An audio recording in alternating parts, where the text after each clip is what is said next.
Sinasana. සීයා බලවද තෙල් පෝලිං වල කලබල කරන අය ඉන්නවා කියලා නිවුස් වලට කියනවා. සීයාට හිතෙන්නේ කොහොමද ඔය තෙල් පෝලිං වල ඉන්න අය කලබල කරන එක නවත්තන්නේ?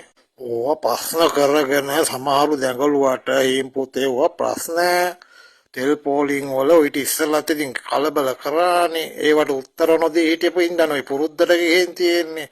ඉස්සෙල්ලාම බලන්න ඕනේ මේගොල්ලන් කලබල කරලා යන්න හදන්නේ කොහෙද කියලා. ඔයාලා වැඩිපුරම යන්න හදන්නේ හවස බාර් එකටයි, රෙස්ටුරන්ට් වලටයි, එහෙම නැත්නම් කැසිනෝ මොනවාරි ගහන ඒවටයි, එහෙම නැත්නම් ස්පා වල ඕවට යන්නද ඔය දඟලන්නේ. මොකද ගෙදර ගිහිල්ලා වයිෆ් බලන්න යන්නේ ඔය මිනිස්සුන්ට වයිෆ් ඉන්නවා කියලා මතක් කරත් තරහ යනවා. එහෙම මිනිස්සුන් ඔය තෙල් පෝලිං වල වැඩි හරියක් ඉන්නේ. ඒකේ ඉඳ ඔය බාර් ටිකයි රෙස්ටුරන්ට් ටිකයි කිට්ටු කරන්න ඕනේ ඔය තෙල් පෝලිං තියලා තැන් වලට. එතකොට ඔය කියන කලබලේ නිකම්ම අඩු වෙනවා.